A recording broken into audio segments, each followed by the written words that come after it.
Friendship day అని జాలీగా గడుపుదామనుకున్నారు. కానీ అనుకోని ప్రమాదాలు ఆరుగురి ప్రాణాలు తీశాయి. ఇవన్నీ నిర్లక్ష్యపు డ్రైవింగ్, అతివేగం వల్లే అంటే నమ్ముతారా? అవును. నిర్లక్ష్యంగా అతివేగంగా డ్రైవింగ్ చేస్తూ ప్రాణాలు కోల్పోయారు. ఎన్నో ఆశలు పెట్టుకున్న ఆ కుటుంబాలకు ఇప్పుడు కన్నీళ్లే మిగిల్చారు. నిండా 30 ఏళ్లు కూడా నిండని వారంతా అనంత లోకాలకు వెళ్ళిపోయారు.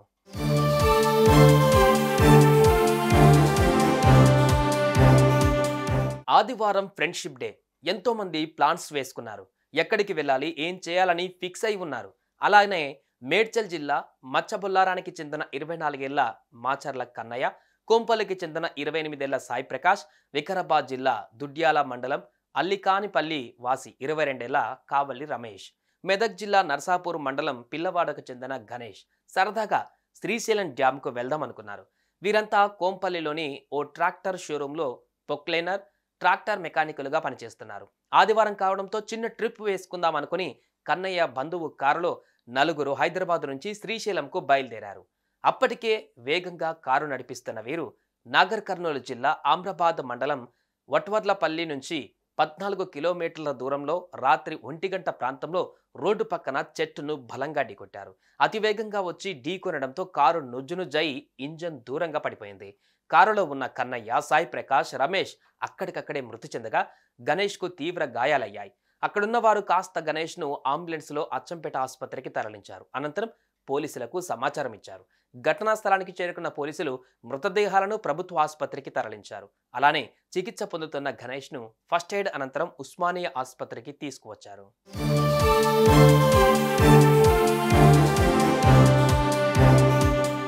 స్నేహితుల దినోత్సవం జరుపుకుందామని ఫ్రెండ్ దగ్గరికి వచ్చి మృత్యు ఒడిలోకి చేరుకున్నారు మరో యువకుడు. పల్నాడు జిల్లా రొంపిచెర్ల మండలం విప్పర్ల గ్రామానికి చెందిన 24 ఏళ్ల ఉడతల బాలప్రసన్న బీటెక్ పూర్తి చేసి జాబ్ ట్రయల్స్లో ఉన్నాడు. మర్రిచెట్టు పాలానికి చెందిన ఇతని ఫ్రెండ్ 26 ఏళ్ల కందుల రోహిత్ గచ్చిబౌలిలోని ఓ ఐటీ కంపెనీలో సాఫ్ట్వేర్ ఇంజనీర్గా పనిచేస్తూ హఫీజ్పేటలో ఉంటున్నారు. ఆదివారం ఫ్రెండ్షిప్ డే కావడంతో చిన్ననాటి స్నేహితులందరినీ కలుద్దామని ఫిక్స్ అయ్యి హైదరాబాద్ వచ్చాడు. వారిలో ఒకరే ఈ బాలప్రసన్న. హైదరాబాద్కు వచ్చిన బాలప్రసన్న రోహిత్ను కలిశాడు. ఇద్దరు కలిసి రాత్రిపూట సరదాగా బైక్పై చక్కర్లు కొట్టారు. అలా తెల్లవారుజామున 4 గంటలయ్యింది. బైక్పై మసీద్ బండ నుంచి హఫీజ్పేటకు బయలుదేరారు.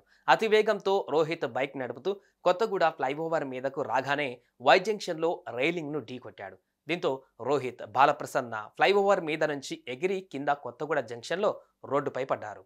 తీవ్ర గాయాల పాలైన ఇద్దరిని ఆసుపత్రికి తరలించగా రోహిత్ అప్పటికే మృతి చెందినట్లు డాక్టర్లు చెప్పారు. బాలప్రసన్న చికిత్స పొందుతూ తెల్లవారుజామున మృతి చెందారు.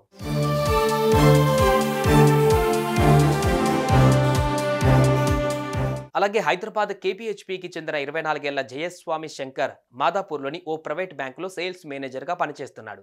తన ఫ్రెండ్ ప్రవీణ్తో కలిసి పని నిమిత్తం మాదాపూర్ వెళ్లి తిరిగి వస్తుండగా ఎన్ఐఏ వద్ద ఫ్లైఓవర్పై ప్రవీణ్ బైక్ స్టంట్లు చేశాడు. దీంతో వెనక కూర్చున్న జయస్వామి శంకర్ ఒక్కసారిగా కింద పడిపోగా అప్పుడే వెనక నుంచి వచ్చిన కంటైనర్ ట్రక్ అతని తలపై నుంచి వెళ్ళిపోయింది. దీంతో అతను అక్కడికక్కడే మృతి చెందాడు. దీంతో పోలీసులు ప్రవీణ్పై కేసు నమోదు చేసి దర్యాప్తు చేపట్టారు.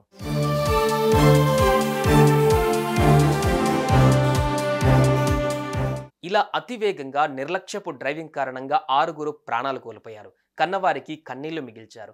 అతివేగం ప్రమాదకరమని చెబుతున్నా పాటించకుండా ప్రాణాలు పోగొట్టుకుంటున్నారు. ఎంతో భవిష్యత్తు ఉన్న వారంతా ఇప్పుడు విగత జీవులుగా మారారు. కాబట్టి ప్లీజ్ జాగ్రత్తగా డ్రైవింగ్ చేయండి. సెకండ్ల థ్రిల్ కోసం ప్రాణాలు పోగొట్టుకోకండి. Be careful. మీకోసం ఇంట్లో ఎదురు చూస్తున్న వారు ఉంటారు. జాగ్రత్త.